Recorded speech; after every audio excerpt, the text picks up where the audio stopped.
Welcome to Bibleography, Judges chapter 4, verses 1 through 24. Music by Keys of Moon, generously donated by freestockmusic.com. Read by Kelly McClinton.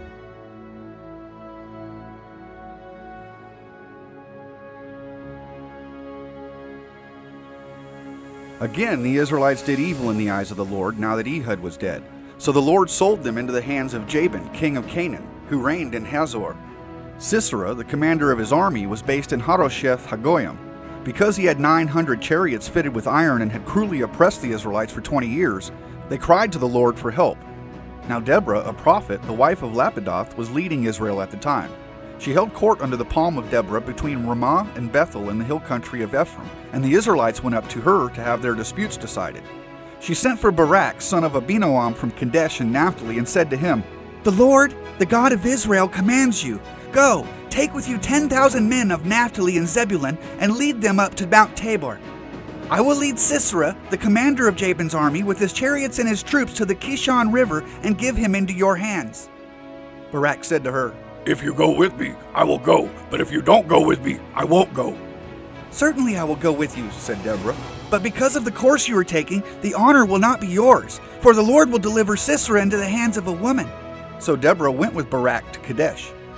There Barak summoned Zebulun and Naphtali, and 10,000 men went up under his command. Deborah also went up with him. Now Heber the Kenite had left the other Kenites, the descendants of Hobab, Moses' brother-in-law, and pitched his tent by the great tree in Zaanannim, near Kadesh. When they told Sisera that Barak, son of Abinoam, had gone up to Mount Tabor, Sisera summoned from Harosheth Haggoyim to the Kishon River all his men and his 900 chariots fitted with iron. Then Deborah said to Barak, "Go! This is the day the Lord has given Sisera into your hands. Has not the Lord gone ahead of you?" So Barak went down Mount Tabor with 10,000 men following him. At Barak's advance, the Lord routed Sisera and all his chariots and army by the sword, and Sisera got down from his chariot and fled on foot.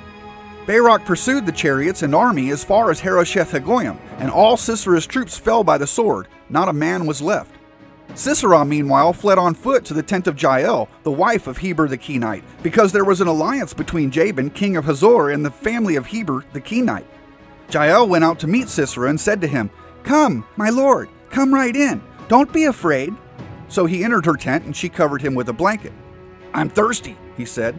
"Please, give me some water." She opened a skin of milk, gave him a drink, and covered him up.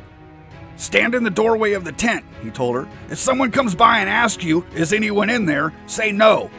But Jael, Heber's wife, picked up a tent peg and a hammer and went quietly to him while he lay fast asleep, exhausted. She drove the peg through his temple into the ground, and he died. Just then Barak came by in pursuit of Sisera, and Jael went out to meet him.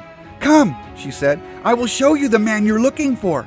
So he went in with her, and there lay Sisera with the tent peg through his temple, dead. On that day, God subdued Jabin, king of Canaan, before the Israelites. And the hand of the Israelites pressed harder and harder against Jabin, king of Canaan, until they destroyed him.